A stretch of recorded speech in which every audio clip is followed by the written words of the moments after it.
जय श्री कृष्णा, राधे राधे। आज हम लेकर आए हैं मकर संक्रांति पर विशेष जानकारी, तो आप लास्ट तक अवश्य देखें। लास्ट में बहुत ही महत्वपूर्ण जानकारी है।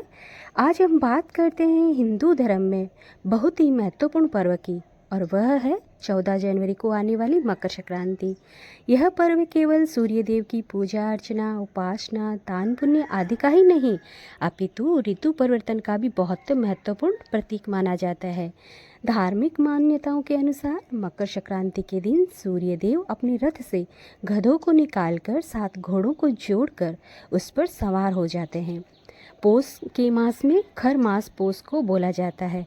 खर का मतलब गधा होता है। पोष मास में सूर्य देव घोड़ों की गति त्याग कर गधों की सवारी करते हैं। तो इस दिन यानी 14 जनवरी को मकर संक्रांति के दिन भगवान सूर्य वापस घोड़ों की सवारी करते हैं, और कहते हैं कि इस दिन भगवान सूर्य अपने पुत्र के घर जाते हैं और भोजन करते हैं। तो कहा जाता है कि इस दिन अगर पिता और पुत्र दोनों एक साथ भोजन करें तो वह बहुत ही शुभ व बहुत अच्छा माना जाता है। मकर राशि के स्वामी हैं शनिदेव, और सूर्य का मकर राशि में प्रवेश करना पिता और पुत्र दोनों के अनोखे मिलन का दर्शाता है। मांगलिक कार्य वापस शुरू हो जाते हैं।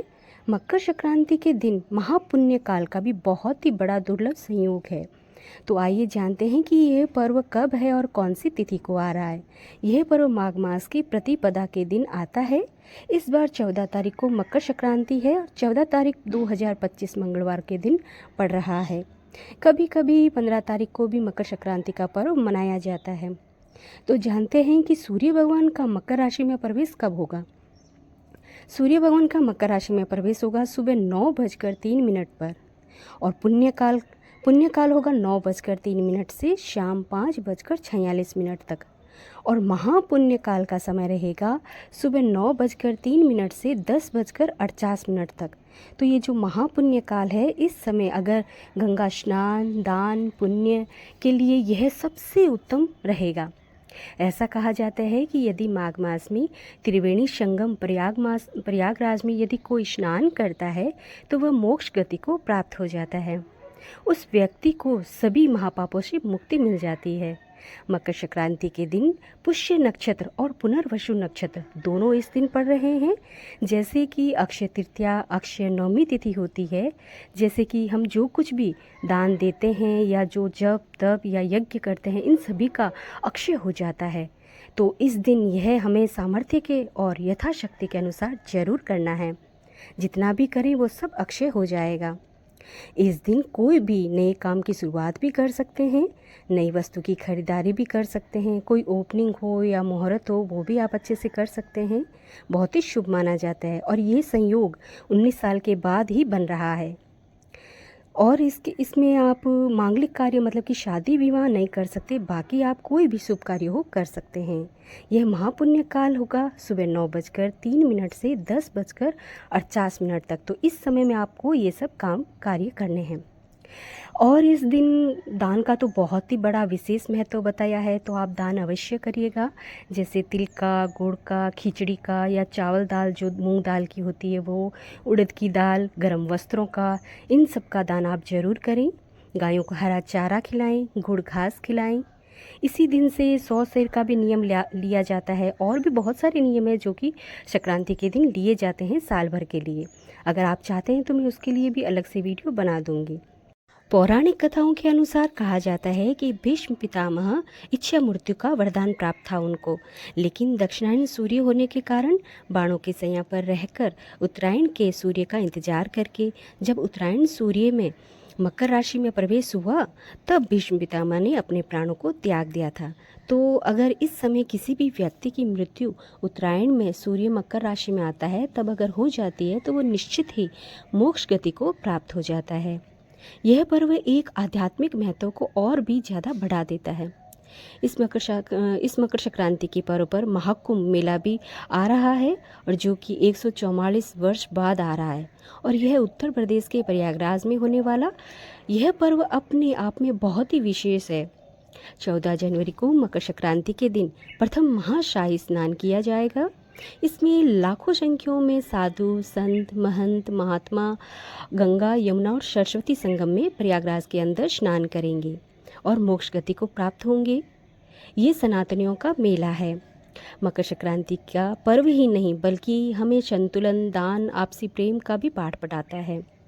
इसमें एक विशेष बात यह है कि अगर हमें दान करना है तो हमें किन चीज़ों का दान अवश्य ही करना चाहिए जिससे हमें लाभ भी होगा। तो इसमें सबसे प्रथम आता है तिल और गुड़ का दान।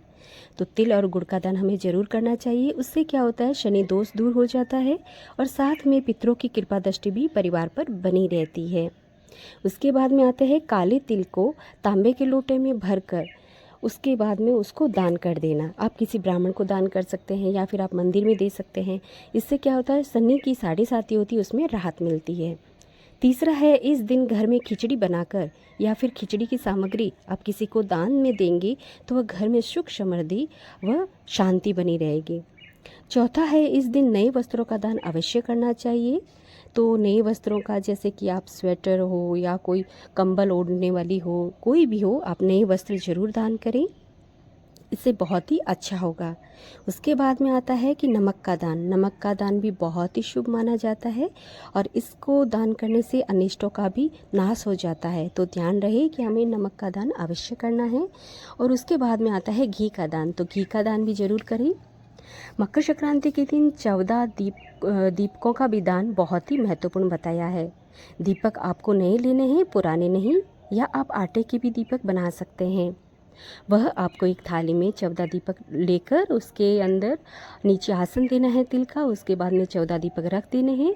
फिर उसके अंदर गोल बाती हो फिर लंबी बाती हो, जो भी आपके पास हो वो बाती रख कर उसके अंदर सरसों, घी या फिर तिल्ली का तेल हो तो बहुत ही अच्छा होता है, उनको अंदर डालकर फिर उनकी पूजा करें। जैसे रोली, चंदन, पुष्प और चढ़ाएं। दक्षिणा जरूर रखें क्योंकि कोई भी हम पूजा इस तरह से करते हैं तो दक्षिणा के बगैर वह अधूरी मानी जाती है। दक्षिणा चढ़ाएं। उसके बाद में 14 जगहों पर वह दीपदान करें। कहाँ कहाँ करना है? पहला करना है घर के मंदिर के अंदर, दूसरा तुलसी जी के पास में, तीसरा करना है घर की दहलीज के दोनों साइड में। तो यहाँ पर 4 दीपक हो गए। 5वां करेंगे हम दक्षिण दिशा में जो कि होगा पितरों के नाम पर। छठा होगा रसोई के अंदर, 7वां आंवले के पेड़ में, 8वां शमी के पौधे में, 9वां होगा नदी के अंदर या फिर तालाब जो भी हो उसके अंदर। तो आपके आसपास में है तो आप वहाँ कर सकते हैं, नहीं तो आप कृत्रिम नदी बनाकर भी कर सकते हैं। जैसे घर में किसी थाली के अंदर गंगा जल, शुद्ध जल डालकर उनकी पूजा करके फिर गंगा मैया का आह्वान करके आप दीपक कर सकते हैं। 10वां होगा आपके आसपास में जो भी मंदिर हो तो आप वहाँ पर कर दीजिए, 10वां दीपक वहाँ कर दीजिए। उसके बाद में मंदिर में ही आपको बाकी पेड़ मिल जाएंगे, जैसे पीपल का तो 11वां दीपक पीपल में कर दीजिए, 12वां वट वृक्ष के नीचे, 13वां केले के नीचे, 14वां होगा गौशाला के अंदर।